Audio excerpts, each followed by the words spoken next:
दोस्तों, महात्मा बुद्ध कहते थे कि मानव शरीर स्वास्थ्य का रहस्य है। इसीलिए अतीत पर शोक मत करो, भविष्य की चिंता मत करो। बुद्धिमानी तो यही है कि आप ईमानदारी से अपने वर्तमान में जिएं।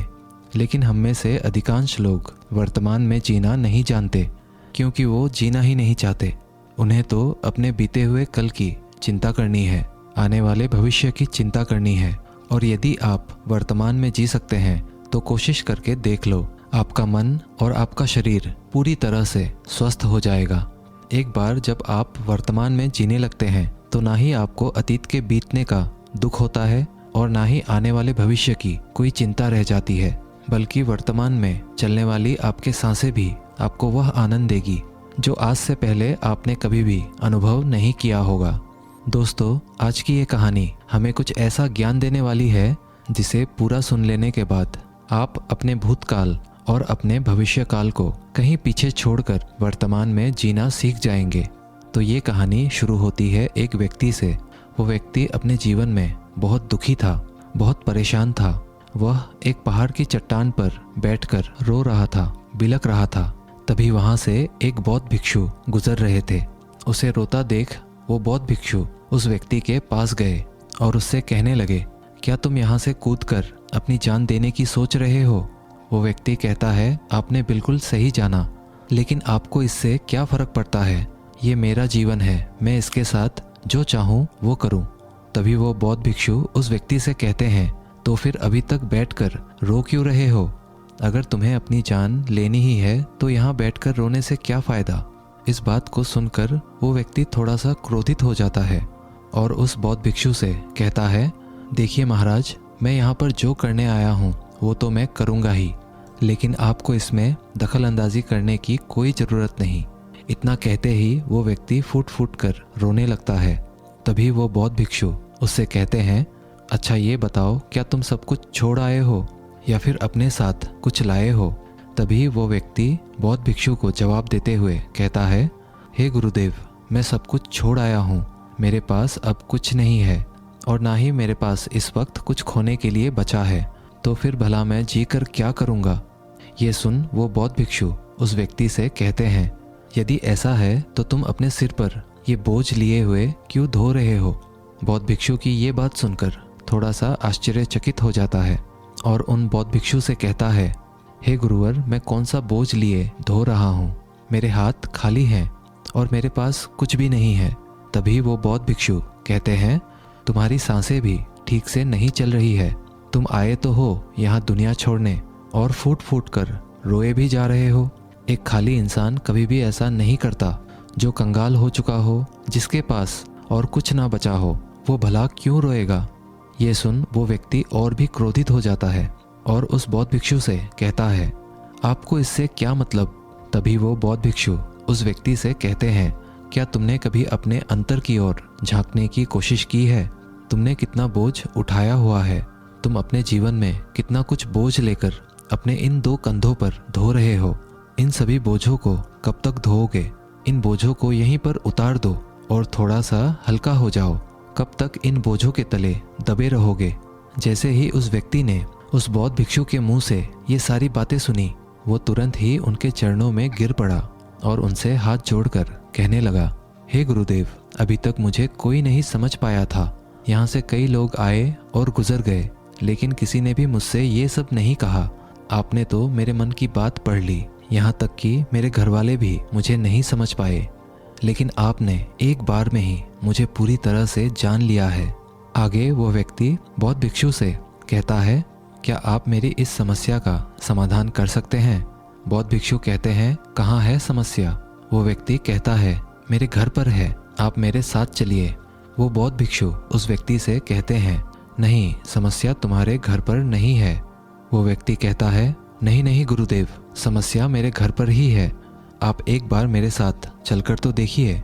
वो बौद्ध भिक्षु उस व्यक्ति को समझाते हुए कहते हैं, समस्या तुम्हारे घर पर नहीं, तुम्हारे भीतर है। क्या तुमने कभी अपने भीतर झांकने की कोशिश की है? सारी समस्याएं तुम्हारे भीतर है। जब तक तुम उसका समाधान नहीं करोगे तो तुम्हें हर जगह हर समय समस्या ही दिखेगी। और यदि समस्या तुम्हारे घर पर है तो तुम इस पहाड़ की चोटी पर क्या कर रहे हो? तुम तो कह रहे थे कि तुमने पीछे सब कुछ छोड़ दिया है, अपना घर, अपने परिवार, अपने सगे संबंधी, और यदि तुमने ये सारी चीज़ें छोड़ ही दी हैं तो तुम्हारी समस्या भी वहीं पर छूट गई है। फिर तुम भला इतने परेशान क्यों हो? उस बौद्ध भिक्षु के मुंह से ये सारी बातें सुनकर वो व्यक्ति कहता है, हे गुरुवर, आप सही कहते हैं, मैं आपकी बातों को समझ पा रहा हूँ। कमी तो मेरे ही अंदर है, मैं किसी काम का नहीं हूँ। मैं जब भी कोई काम करने जाता हूँ तो सब बिगाड़ देता हूँ। मेरे हाथों सारे काम गड़बड़ हो जाते हैं। मैंने आज तक कोई भी काम ढंग का नहीं किया। मेरी तो किस्मत ही खराब है। उस व्यक्ति के मुख से ये सारी बातें सुनकर बौद्ध भिक्षु मुस्कुराने लगे और उस व्यक्ति से कहा, अच्छा, तुम्हें लगता है कि तुम्हारी किस्मत खराब है, तो मुझे ये बताओ क्या खराबी है तुम्हारे किस्मत में? तभी वो व्यक्ति उस बौद्ध भिक्षु से कहता है, हे गुरुवर, मुझे व्यापार करना था और व्यापार करने के लिए मुझे धन की आवश्यकता थी। इसीलिए मैंने अपने परिवार से थोड़ा सा धन लिया और उसी धन से मैंने अच्छा सा व्यापार खड़ा किया। लेकिन गुरुवर, मेरा व्यापार ज़्यादा दिन तक नहीं चल सका। शुरू में मेरे परिवार वालों ने मेरा पूरा साथ दिया और तब तक सब कुछ ठीक भी चल रहा था, लेकिन धीरे धीरे मुझे मेरे व्यापार में नुकसान होने लगा और ये सब देख मेरे परिवार वाले मुझसे नाराज़ हो गए और मुझसे दूर चले गए। मैं तो चाहता था कि मैं अच्छा व्यापार करूं, अच्छा धन कमाऊं, ताकि मैं अपने परिवार को अच्छे से संभाल सकूं, उन्हें वो हर सुख सुविधा दे सकूं जिनकी उन्हें आवश्यकता है। मैं तो सब उन्हीं के लिए कर रहा था, लेकिन वो लोग मुझे समझ नहीं पाए और मुझे ही इसका जिम्मेदार ठहराते हैं। और मुझे भी यही लगता है कि मैंने गलत किया, क्योंकि मेरा भी एक मित्र है, उसने मेरे साथ ही व्यापार शुरू किया था, लेकिन उसका देखो, उसका व्यापार बहुत अच्छा चल रहा है। मेरा मित्र जब भी मेरे घर आता है तो अपने अच्छे व्यापार की बातें अवश्य बताता है। वो हमेशा ये कहता रहता है कि किस तरह से उसने अपने दम पर व्यापार को खड़ा किया है और उसे चलाने में भी वह सक्षम है। किस तरह से उसने जी तोड़ मेहनत की और अपने व्यापार को उन ऊंचाइयों तक ले गया।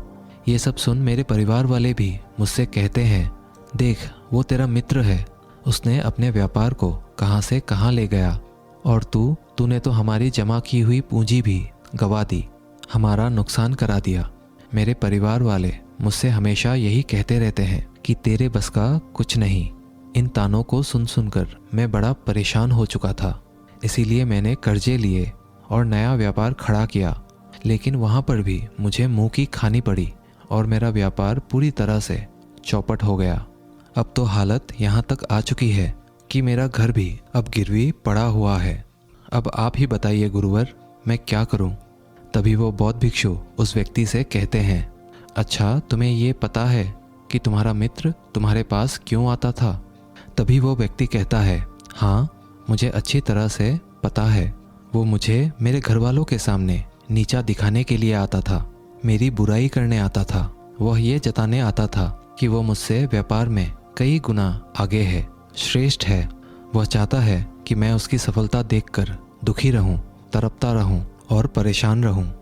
तभी वो बौद्ध भिक्षु उस व्यक्ति से कहते हैं, क्या तुम उसके व्यापार को देखकर सच में दुखी रहते थे? वो व्यक्ति कहता है, हाँ, इतना अच्छा व्यापार उसने खड़ा किया है और मेरा व्यापार चौपट हो गया, तो ये देखकर मुझे तो दुख होगा ही ना गुरुवर, मुझे तो जलन होगी ही। तभी वो बौद्ध भिक्षु उस व्यक्ति से कहते हैं, तुम्हें दुख किस बात का था, अपनी असफलता का या फिर अपने दोस्त की सफलता का?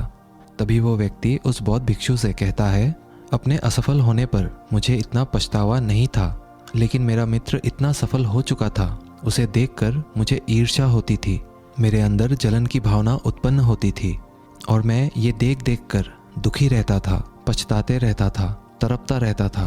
तभी वो बौद्ध भिक्षु उस व्यक्ति से कहते हैं, इसका अर्थ तो ये हुआ, अगर तुम्हारा मित्र भी असफल हो जाए तो तुम्हें खुशी होगी।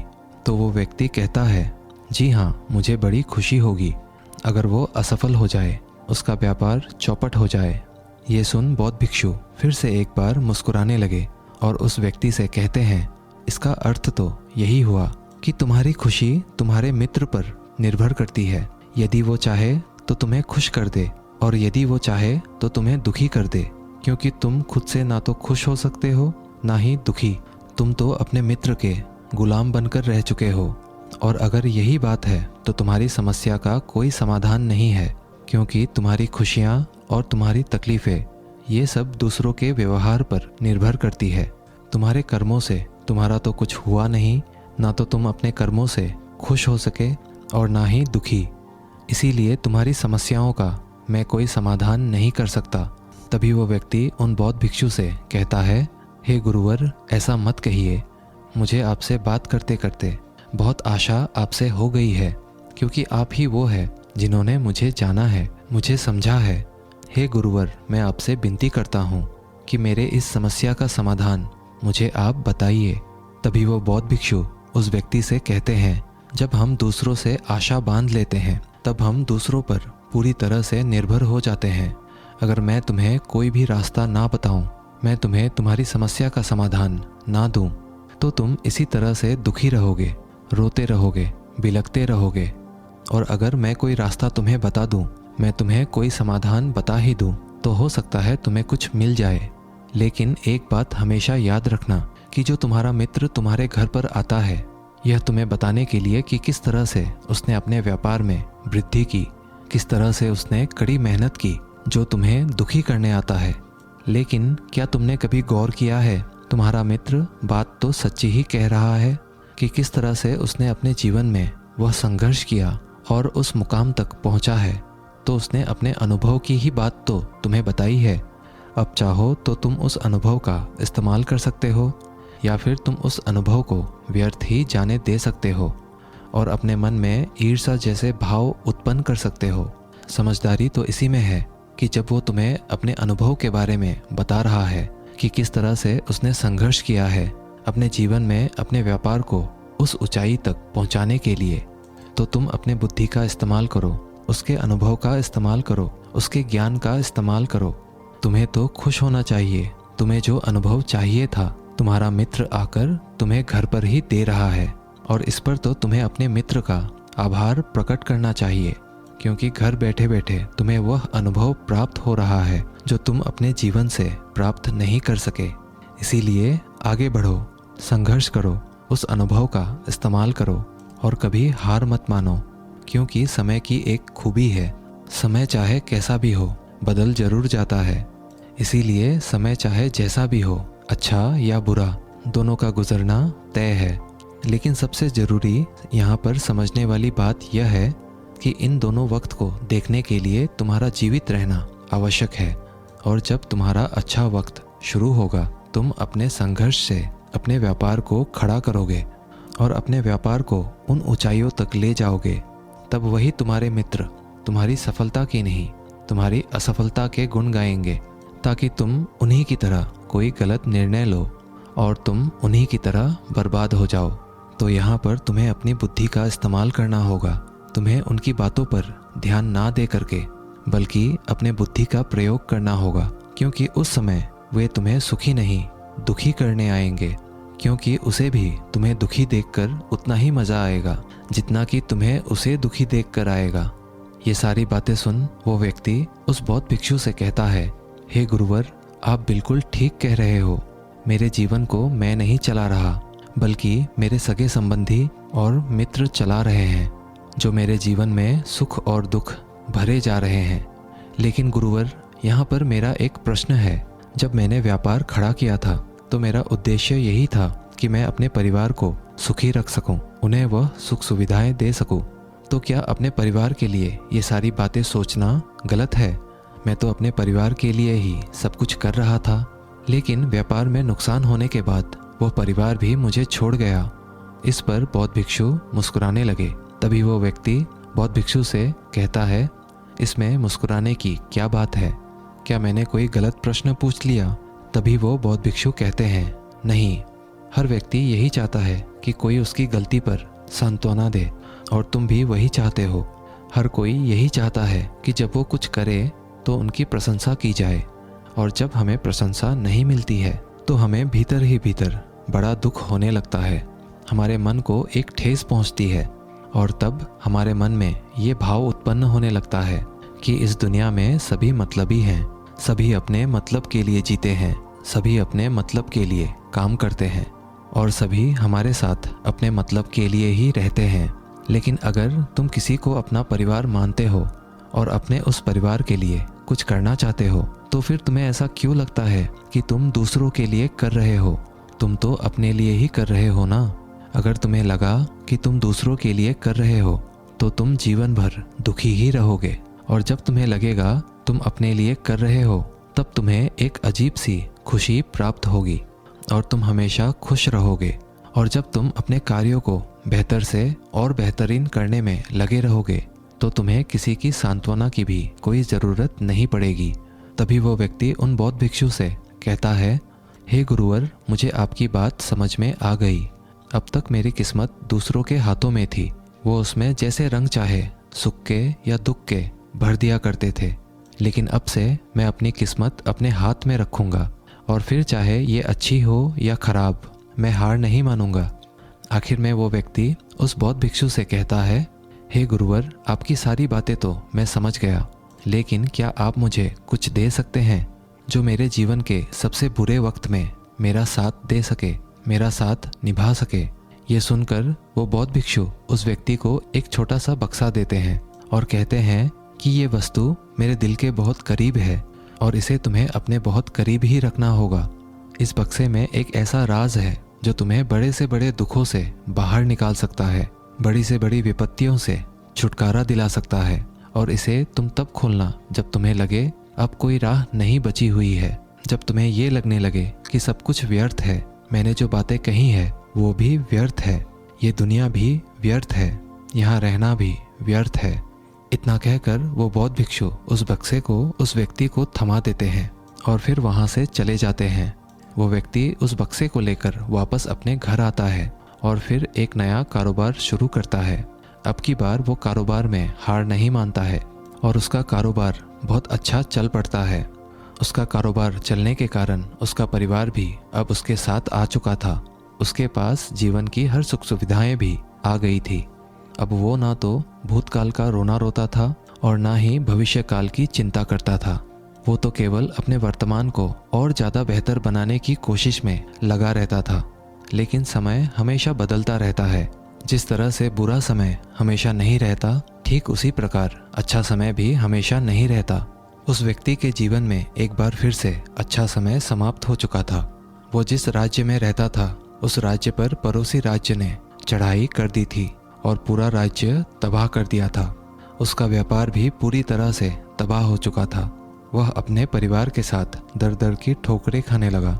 उसे यहाँ से वहाँ भागना पड़ा, यहाँ तक कि उसके पास खाने पीने के लिए भी पैसे नहीं बचे थे। उसके बच्चे भी अब बीमार पड़ चुके थे, उनके इलाज के लिए भी उसके पास पैसे नहीं थे। तब उसे एहसास होने लगा ये सब व्यर्थ है, उसका ये जीवन जीना भी व्यर्थ है, ये पूरा संसार व्यर्थ है, और जो कुछ भी बातें उस बौद्ध भिक्षु ने कही थी वो सारी बातें भी व्यर्थ हैं। आज मेरे पास कुछ नहीं बचा, आज मेरे पास जीने का कोई मकसद नहीं बचा। वो व्यक्ति अंदर से पूरी तरह निराश हो चुका था, अंदर से पूरी तरह से टूट चुका था। वो व्यक्ति ये सब सोच ही रहा था, तभी उसकी नज़र उस बक्से पर पड़ी जो उसे उस बौद्ध भिक्षु ने दिया था। फिर उस व्यक्ति ने उस बक्से को खोला। उस बक्से में एक पर्ची थी जिसमें यह लिखा था कि आपकी नई जिंदगी की शुरुआत कहीं से भी हो सकती है। आपके पास सोने का सिक्का हो ना हो, लेकिन आपके पास वो हिम्मत तो है, तो कुछ ना कुछ आप अवश्य ही कर लेंगे। उस पर्ची को पढ़ने के बाद उस व्यक्ति के मन में एक बार फिर से आशा की लहर दौड़ पड़ी और उसने अपने जीवन में फिर से हिम्मत बांध ली और उन ऊंचाइयों को छूने के लिए फिर से मेहनत करने लगा। दोस्तों, उम्मीद है आज के इस वीडियो से आपने ज़रूर कुछ ना कुछ मूल्यवान सीखा होगा।